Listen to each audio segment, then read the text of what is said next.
of today. And I just want to make a little comment. I hope I was not too harsh with comments on the previous presenter, but when I see something about real life, how decision intelligence changing life of small farmers in India, this is great. And the majority of our presenters usually talk about use cases which are in real production environment. It's not only research. That's why I really looking forward to this presentation.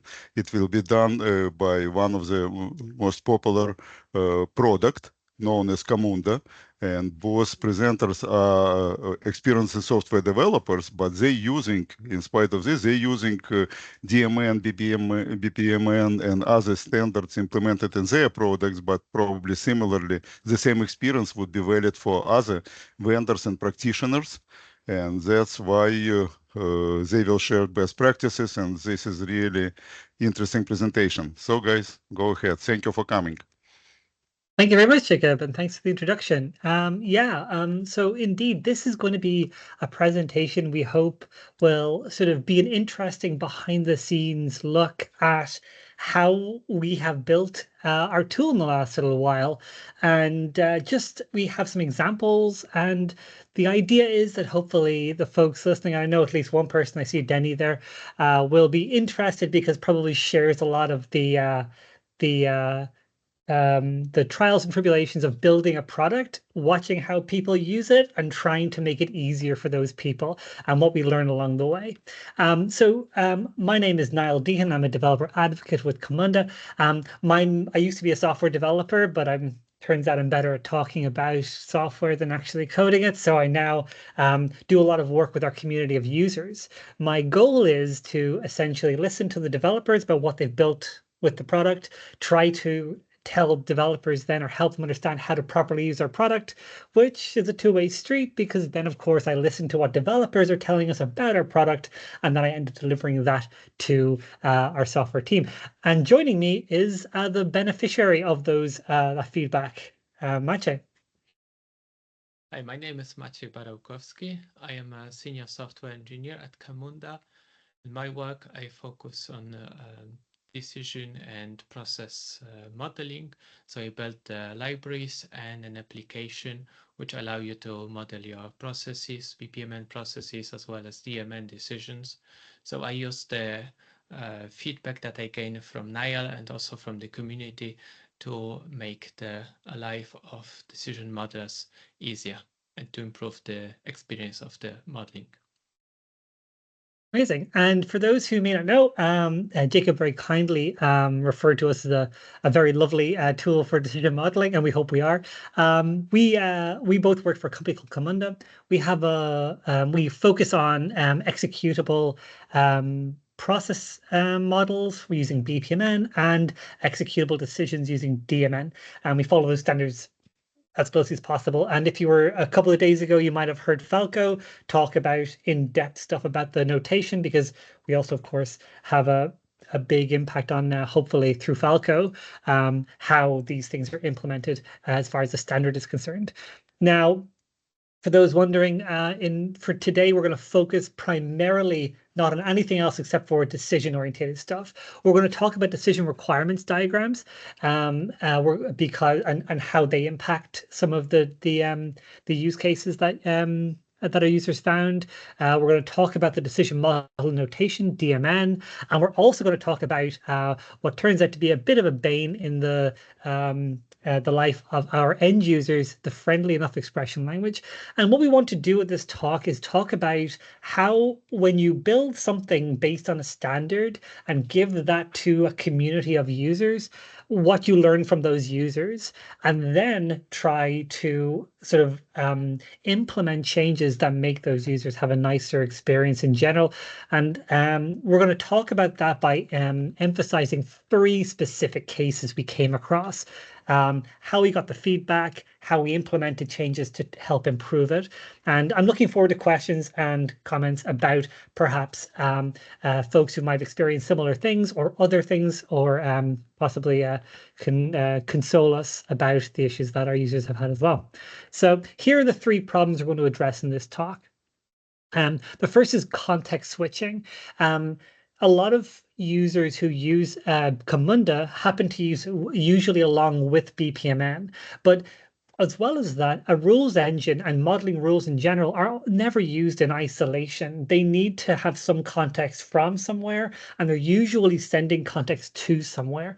And that could be even during the design process, where you need to check out where the context you're modeling for appears. And we found that users had a really hard time with maintaining context for what they're modeling. We'll explain more about that very shortly.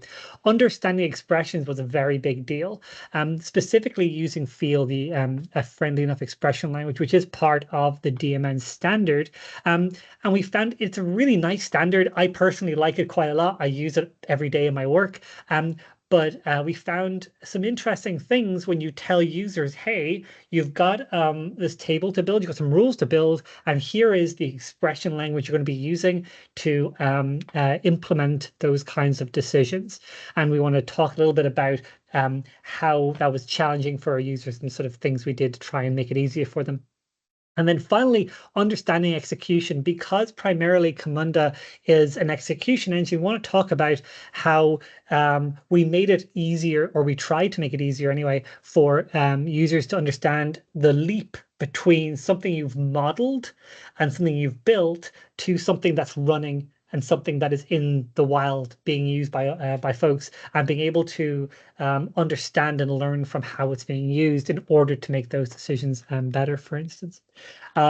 So I'm going to start off by giving a little more insight into this. And what I'll do is I'll explain the problem a little bit, and then Maciej is going to do the fun part of explaining some of the things we consider to try and fix this problem.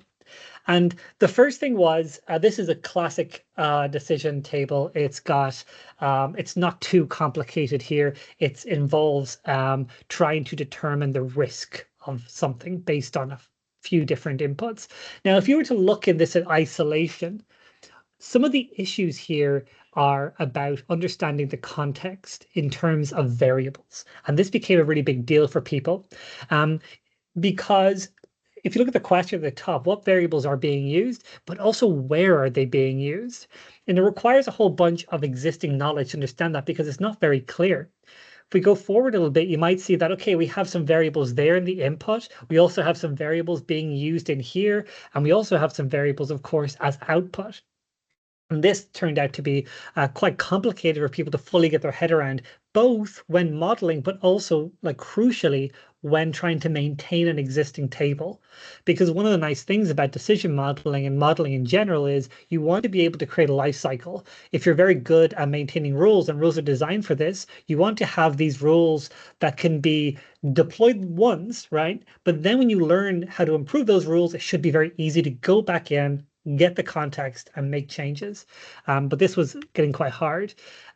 So some of the input that we got, and we got this input in a couple of different ways. We would literally go and do trainings, and we would watch our users. We'd actually have someone from the developer experience team, or the watching people as they used the modeler to find out where do they get confused. And we saw lots of switching of tabs and stuff, but also we asked users directly. We have interviews and things with them. So it's a good way to get that sort of info, watching people and then speaking to them over an interview as well.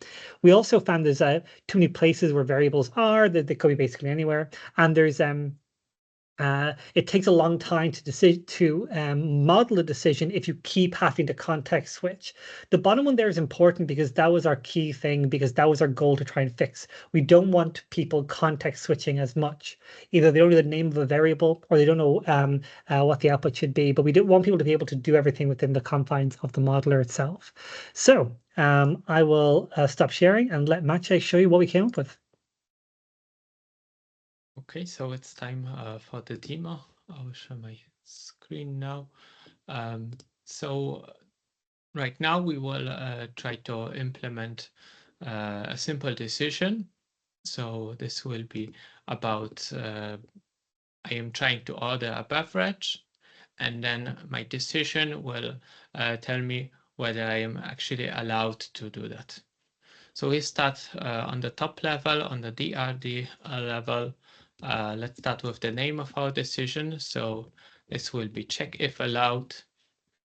And now we need to have some variables, some inputs that the decision will be based on. So we'll do that based on the location. Let's add that. We will base the, we of course need to know the beverage. And then in the end, so as this is an order of a specific person, we will use the age to determine whether they can order the beverage. Okay, so let's look into the decision table. As you can see on the left-hand side, we still display the DRD, so you get a quick overview of the decision context. And then let's add the variables and implement the decision. So the decision will be based on the first hit policy. We will have a couple of rules which will define whether when the beverage is allowed for a specific person, and then the bottom rule, so the fallback rule will be that it's not allowed. Okay, so our output will be, of course, Boolean. So this will be allowed. And then let's add the inputs. So from the DRD, I can read them. And here we actually use the context provided by the user to give the variable names suggestions. So we have beverage, which will be a string. We have we can have, let's say, water, beer, and energy drink.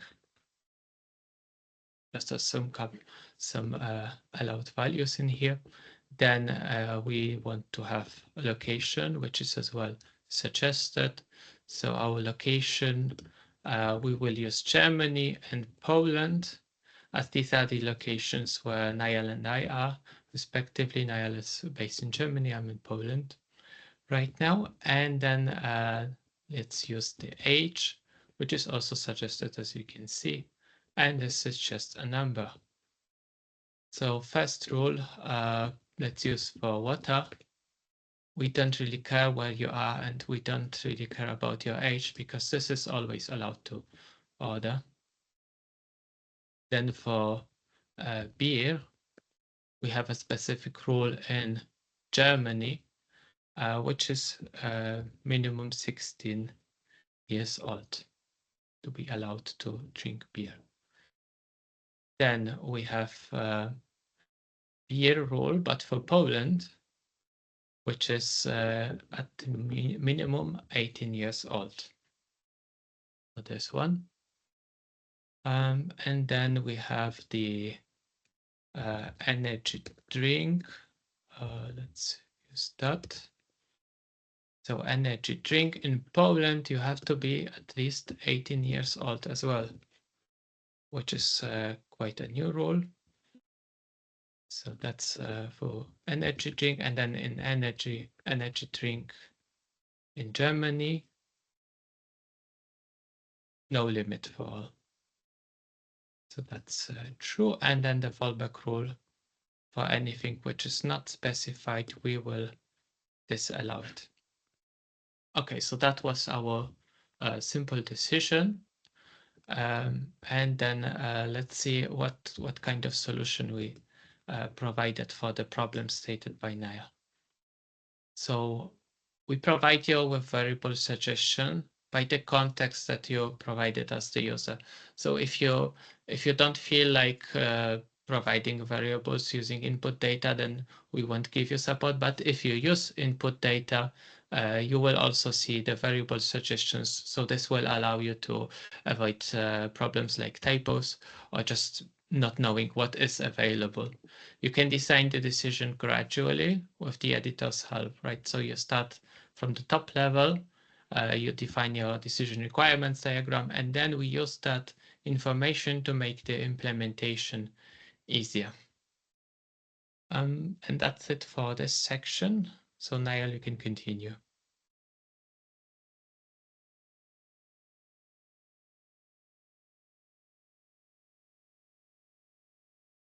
Wink at me, Maciej, if you can see what I'm sharing. Yeah. Yes. Okay. I got a head nod instead of a wink. That's all right, Maciej. I understand. It's one of the interesting things is one of the what seems like a quite trivial change there had a really big impact in how we were used, and that's the very bottom one there, which is it's at the very bottom of the in the image there, we actually added the DRD just right beside where the business rules where the table is, and beforehand people need to click between them. I know it seems very, very small, but when we thought actually people really need that context when modeling, it was a really, really big change for the user experience. People really did respond really well to that. And based on that, we then added a bunch of other things that Maciej showed, like the variable suggestions, and the context for the user as well was provided entirely through that. So yeah. Now, the next big one, probably understanding feel. I don't know. I assume a bunch of folks here have know DMN fairly well and have probably dealt stuff with feel, and you're probably basically experts. But let me, for those who may have just bumped into this talk randomly, what is feel? The friendly enough expression language is designed to write expressions in a way that is both easy to understand by both business professionals and developers. That's really important because it's really hard to make things work very well for two such different groups. It needs to be very easy to read and very easy to understand, because business users need to their main goal is to convey the information as quickly as quickly and cleanly in these models, but it also needs to be executable, and developers need this to be an accurate and executable and powerful notation. And because of that, there's a bunch of weird stuff with feel that lots of folks, when they get started with it, have found. So since we have some lovely people here who I'm sure know and enjoy the friendly enough expression language, let's go through a few very simple things. So why is it friendly enough? Let's talk about the first thing there, combining two variables. Now let's imagine I have two variables, a name and an age, and I want to smack them together, right, to create a single variable that has both the name and the age. Well, you might initially think that's easy enough. I'll add name plus age, and then I'll get whatever that variable is. And you know what you'll get? You'll get a big fat error, because of course that won't work, because in feel, you actually need to cast everything to the same type first. So you see here that name can't be cast age because it's a number and name is a field. So you actually do this really annoying little string thing, which actually is probably true of some older languages, but a lot of modern developers find that quite cumbersome. And even business users would be quite confused by that, because string is maybe a concept that is not like an everyday parlance they might have come across, depending on how technical they are. But let's move on to something else. My favorite one, the one that I think almost everyone who starts off with feel has got a problem with, getting the first element in a list. How do we do that? We have a list, we have an array of stuff. How do we get the first element? Well, that's easy, right? You have a bunch of users, you want the first user. First element is always 0 in basically, as a software developer myself, every language I've ever used, 0 has been the first element of an array, and then feel comes along and decides, you know what? We're going to be a little different, a little bit special. And feel decides the first element is the number 1, not 0. Interestingly, this is one that always knocks developers when they're first getting started, when they're jumping into feel. Business users, funnily enough, are about 50-50 on this one. They sometimes don't understand it, sometimes do. So let's move on to defining time. I was once told by somebody when I was first learning feel years ago that the reason, I think it was Falco actually, said the reason it's got friendly enough instead of just friendly is because of how it deals with temporal stuff and time in general. So a time and date definition might theoretically look something like this. We have a date there, and following that we have time. Feel can be a little more complicated than that. It needs a little more help, a little more understanding to be able to define the time. And it gets even more complicated when you throw in things like durations and dates, and how strings can be dates that need to be cast into durations sometimes. It's a bit of a mess. But here's the thing, just like anything, these are things you need to learn. I can tell you, for instance, I don't make these mistakes anymore. Definitely the first two. The last one I probably make every now and then. But once you go through it the first time and you learn it, and you're like, okay, now I get it, it's okay. But for new users, it's incredibly frustrating. So when we were talking to users, the consistent frustration of using feel meant that they weren't having a good time. They weren't having a good experience with the standard, and they weren't having a good time modeling. And so we wanted to help users to be able to learn these things. They'd already learned DMN and understood how the HIP policies worked, understand maybe how the inputs and outputs worked. And now they had to learn feel, which is this other thing. And it usually felt like a lot for users. The way they would learn was often through this trial and error thing I told you about. They would like add a number one, sorry, to number zero to the list, and then find out in runtime that that's incorrect, which is a really frustrating way to learn. You have to go back and do it again. Also, we actually watched somebody do this. It was really interesting as they were building field expressions, which is basic things in field, like how do I compare two values, is actually pretty okay. You can find the answer to these, but real questions about real projects, like how do I get the number of users in a list but only the users that are from Berlin, but actually also the ones that are not currently living outside of Germany. Like the data is there in an object, and field can do this, but unless you really understand the language, that can be really hard. How do you go about making these very complicated changes? And luckily, I brought all of these problems to somebody who I know can solve them. Of course, as Maciej prefers, I put them in a stone tablet. I brought them to the mountain he lives on. I delivered them myself. And then Maciej, what did you come up with? Okay, thank you. So this is time for second demo. Let's have a look at our decision again. So this time our requirements changed. We no longer get the age of the user. We actually are provided with the birth date. So let's update our variables in here. And then we will need to still execute this decision. So we still want to have the input column of age, but this time we need to calculate this somehow. So we could do the calculations in the expression, but I think a better way to do this is via a separate function. So let's do that. And this will be done via business knowledge model, which is a way to provide functions.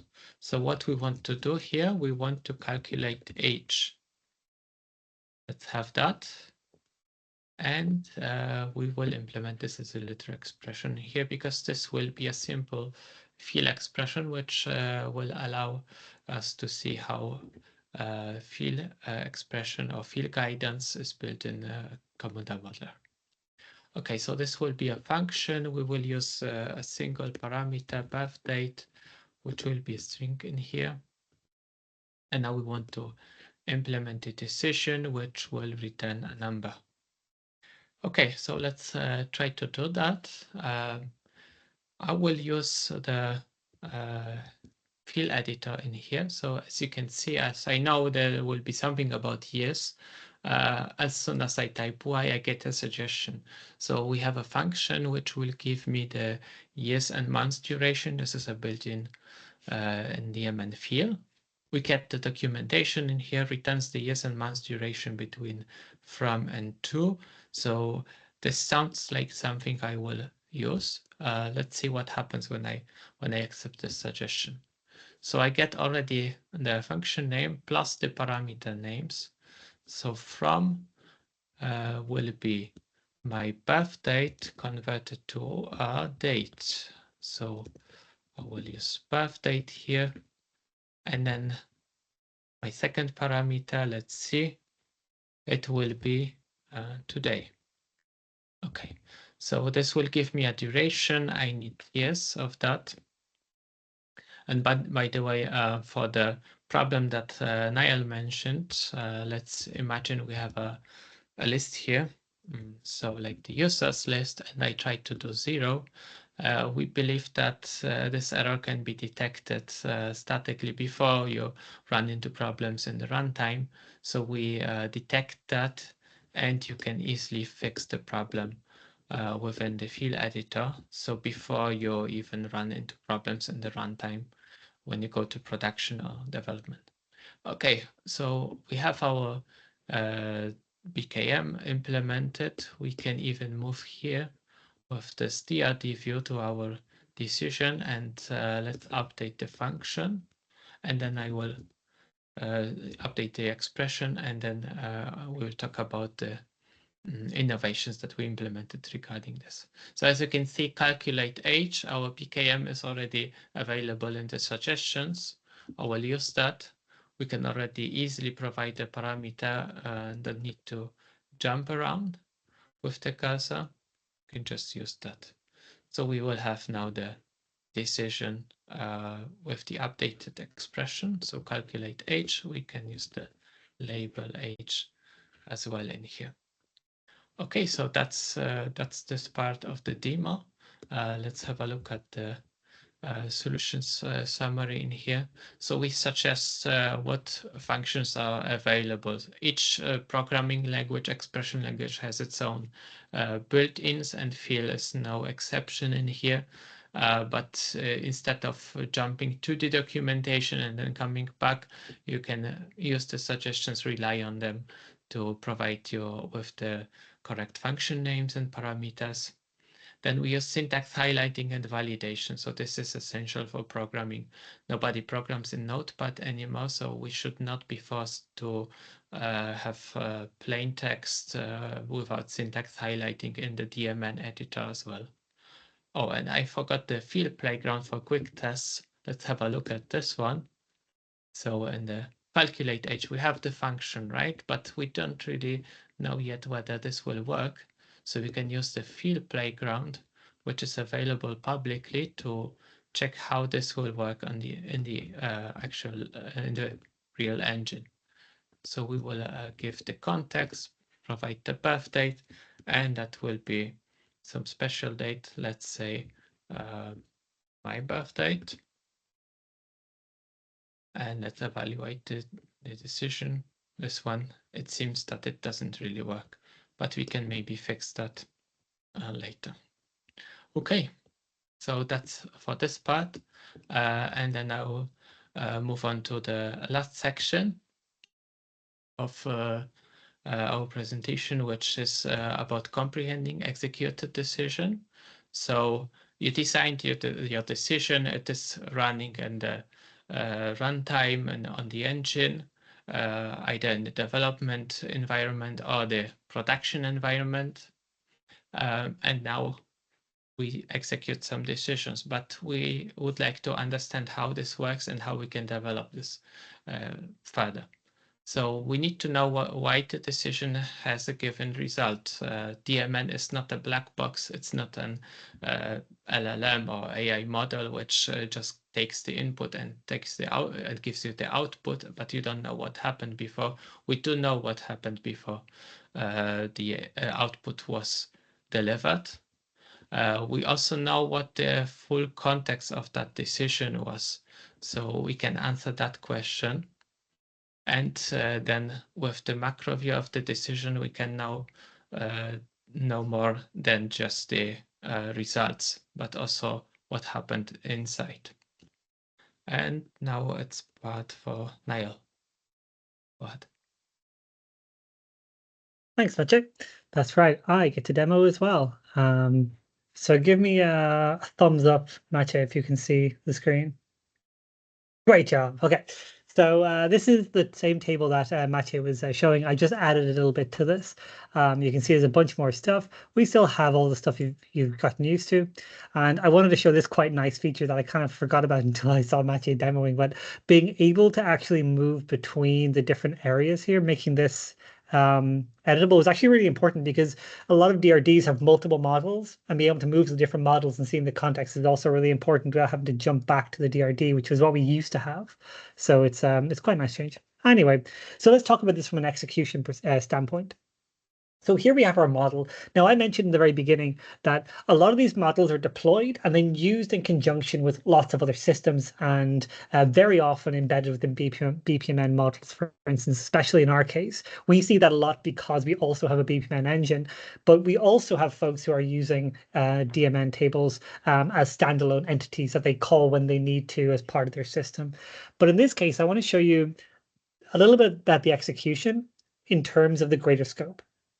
So look at this model. This model is attached to a process, and let's go into that process. That process here looks like it's pretty basic. We have a start event, which has our drinks order. This has a front end, which takes all the information that we saw from our DMN table. Then we calculate whether it's allowed. This is where we call our decision table.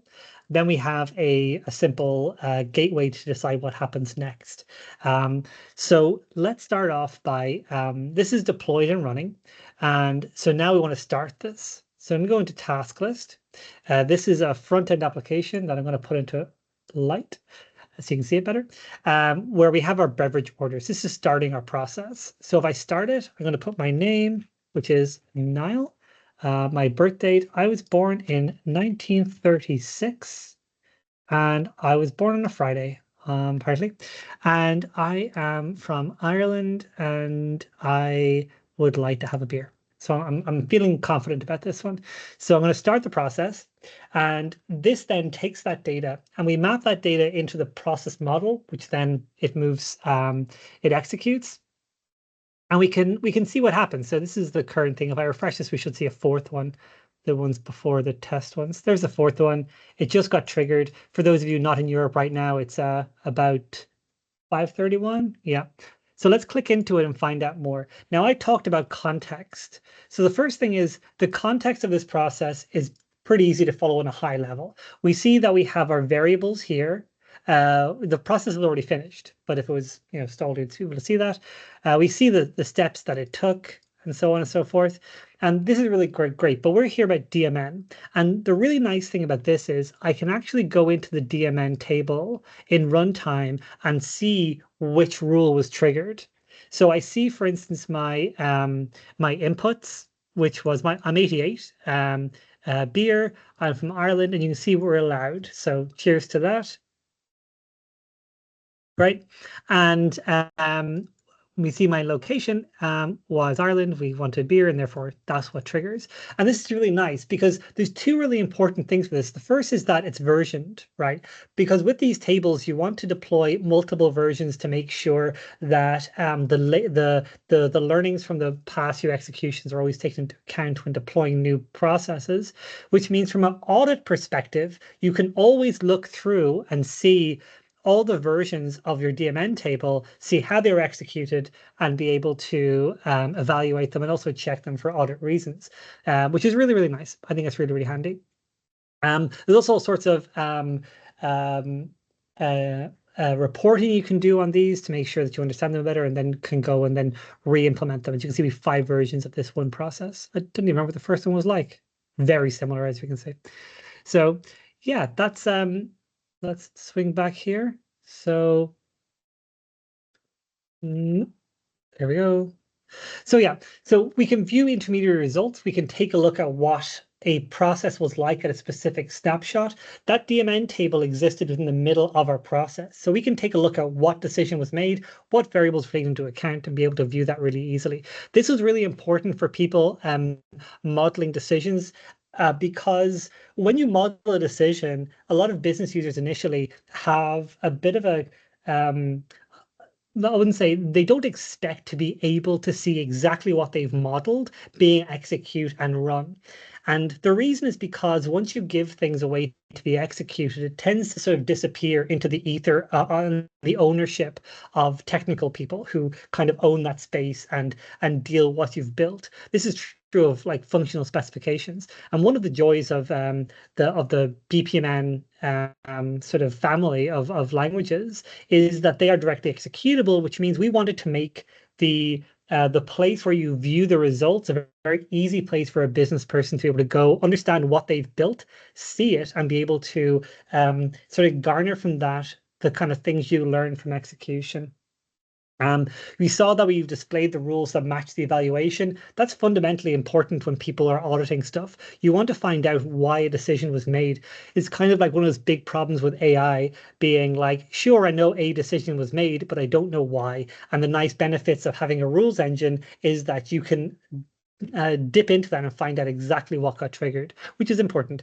And end-to-end context for execution of rules is really important. When we say end-to-end, the example there, the very basic BPMN model, probably doesn't do it justice. But over the course of a real-life project, rules are executed all the time in different places, and being able to see how those rules affect downstream decisions of the process are really, really important as well. So you understand that's my DMN table. These are the rules that are executed, but we also want to see the result of those rules. We don't just give our result to another system and hope for the best. It's really important to see, is the rest of the process continuing in the way we hoped it would? So I'll pass it back to Maciej. Okay, so it's time for the summary of what we have learned from this talk. Let me share my screen again. So I have 3 points in here on the high level. When building a decision modeling, we use the context provided by the user. So we are not just a drawing tool. We don't just make the tables. We do the DMN decision tables. We write the expressions. So from the context provided by the user, given the data, the variable names, the decision names, and BKM names, we can use all of that to make the modeling easier and also less error prone, because you can, for example, avoid typos. We want to validate early. We believe in the shift left principle, which means that any error which can be detected at the design time is much cheaper and less time consuming to fix than when the error is discovered only in the runtime. So as the decision modeler, you are then efficient because you don't need to switch the context, go to the results and then back adjust when you detected an error, because the error will be detected early. And then we want to be able to explain the outcome. So when building a decision tool, you also need to make sure that when the decisions are executed in the runtime, you will be also able to view why such a decision happened, why the decision was taken, so that you can adjust your model and adjust the outcomes of the model based on the results. Okay, and then that's it for our presentation. So thank you for your time. This was Niall and Maciej. Thanks a lot. And we're happy to take any questions you might have. Yes, questions, please.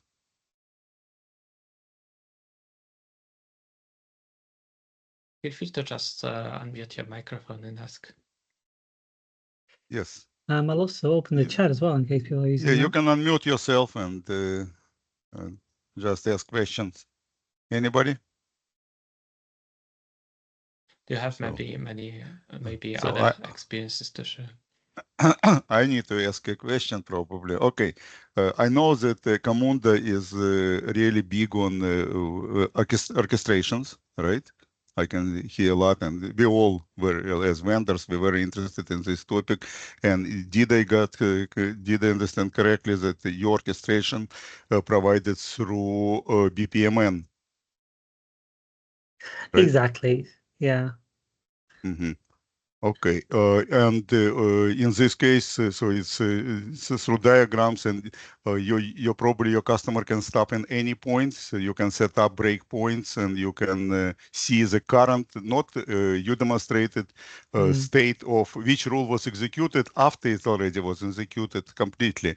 But can you just go step by step, rule by rule, and stop and Why it's important? Because in real life, we can see people frequently ask when we deal not with these toy problems like you demonstrated, but when we have hundreds and hundreds connected decision tables, and they surprise why I did not even get to the decision table. And in this decision table, when I have 250 rules, why rule number 170 was skipped.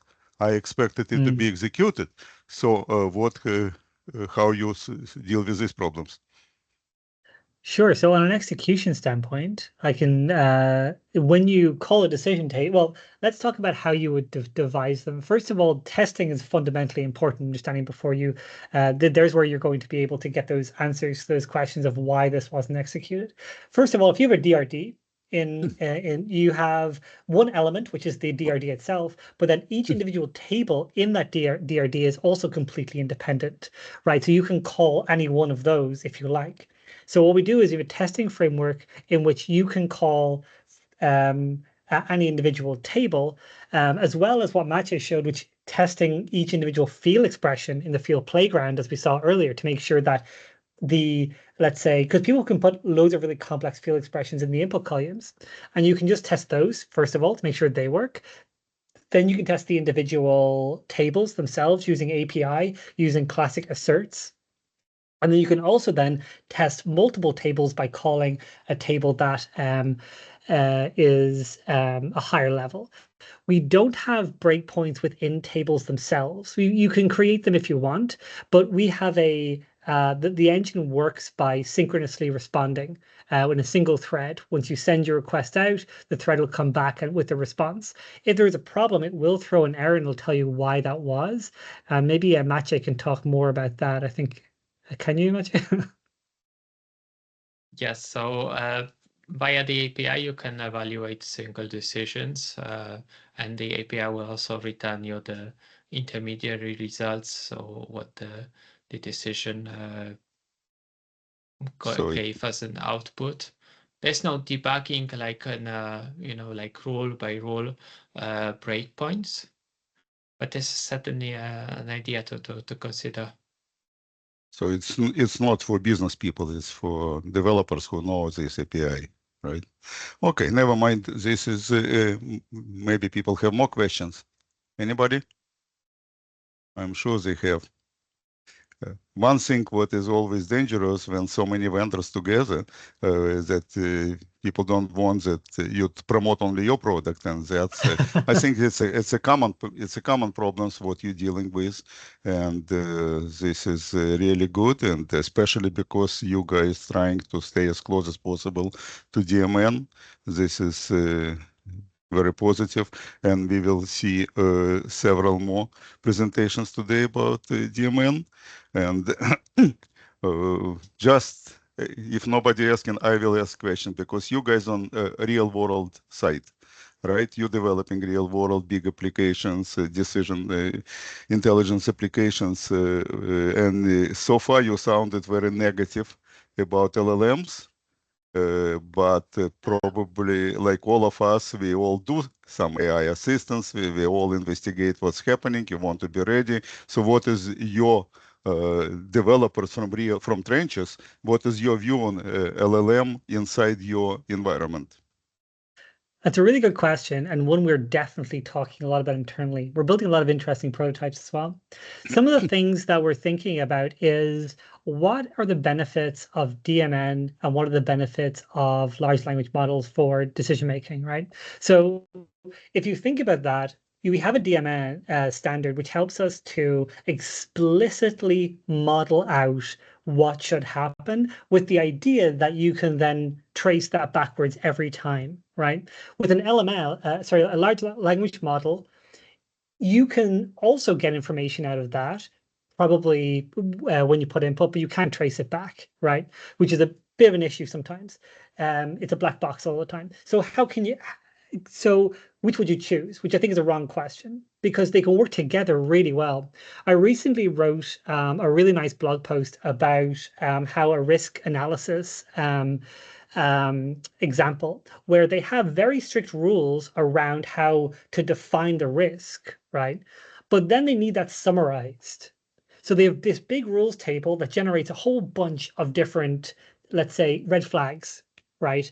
One for each rule that's validated. That's triggered. And then what they do is they use AI to look through all the rules that have been triggered and then come up with a conclusion. Now, there's a really nice way to use both together Yeah, it because is.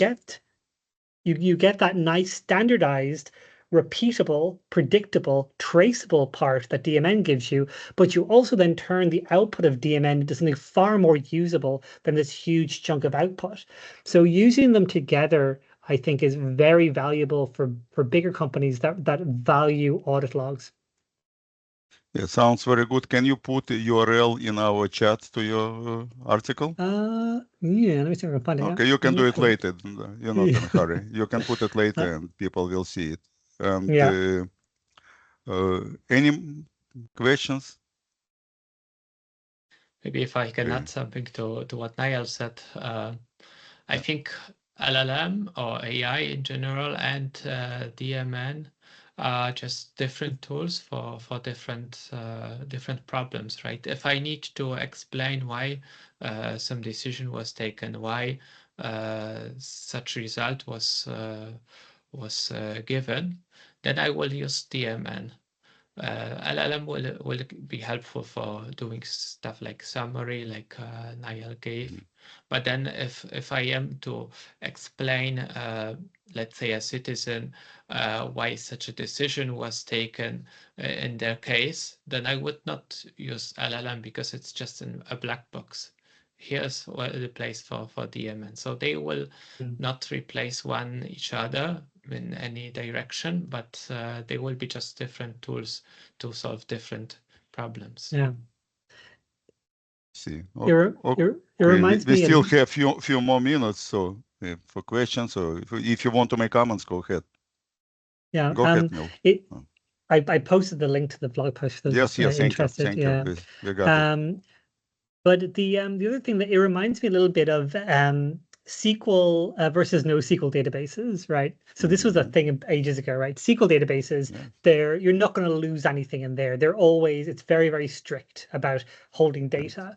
And then you have NoSQL databases, which are very different, where like I think they famously can lose data. Like that's a thing that might happen because of concatenation and stuff. But when that's not relevant, when holding all the data all the time is not relevant, then NoSQL was great. And it's the same as with the AI versus DMN thing. Sometimes you need very strict, very predictable rules, and sometimes it doesn't really matter that much if sometimes you're a little bit off or if it's hallucinating sometimes. That said, there's all sorts of things we're looking into using DMN for in terms of user experience. AI for, because I think that could be very helpful. This is where a you good analogy. SQL and Yeah. NoSQL, it's a good analogy. Interesting. I just looking at people to ask questions. Why nobody asking questions? Because most of us are DMN-like products. And okay, I will ask another question because I really want to know what from real people who do real development. For example, about DMN question. Okay. One of points that we always argued in previous decision camps, and the DMN does not explicitly define glossary. It has definitions, and you can put this in each decision table, but there are no total glossary as a glue for everything. So DMN position of people of DMN authors always was each vendor can add glossary as you want, and I can see that you also did not add explicit glossary. It's you're following DMN just exactly as something in stone, probably not in stone, but it's a law. And so what is your attitude? Do you feel in real life glossary, need for glossary? Because this is a business view of the entire model, and that's where business people really, really understand what's happening. And this is also the best map between business people, subject matter experts, and IT or DevOps or future JSON interface. So what is your attitude? What's your position on having glossary? I've talked enough, I think. Maciej, do you want to try this one first? I think for our decisions, we are just flexible. We accept input. There's no like glossary tool for this. I'm not sure if I can answer this question, Niall. Maybe you can help out. Sure. So the because of the way we use our DMN table, which is the DMN engine that we have sits as an independent entity within our architecture. And so we have the BPMN engine here, we have a DMN engine here, and we have a bunch of other stuff floating around, right? And this actually opens up DMN to being able to be used either very explicitly, like Maciej actually in the example built out the DRD with all of the inputs and stuff, right? And that's because business users want to do that. But the fact is, especially in our case, often business users aren't the only ones using DMN. It's also developers who don't care. They don't care about having to define things inside the executable model. They would much rather strip it down to just the bits that run and let the documentation sit somewhere else. We like to be able to offer both if we can. There's a lot of cases where folks are using DMN and business folks are never involved at all. For instance, this is very common, I'm sure people here have come across this, where a business person has used Excel to define the rules, and then they have to give this to a technical person who then creates a DMN table, which is kind of funny because it kind of makes fun of the fact that the OMG went ahead and tried to build an entire standard so that business people didn't need to go into Excel to build something to give it to developers. So it kind of, I see. We're trying to approach people where they're at. And a lot of the time, especially because our engine focuses on execution, we find business people can be completely let out of the loop in a lot of cases, and therefore this glossary concept, among others, that are very prominent among business users, is irrelevant. I see. Niall, I'm afraid a lot of people in this audience would not agree with you. And but that's okay. That's why we have DecisionCAMP. That's why we can have different points of views. And I want to thank you guys very much for very specific presentation. And good luck with your product and with decision intelligence in general. Thank you. Thank you so much, Jacob. Thank you. Here we go. Thanks everybody for watching. Bye-bye. Bye.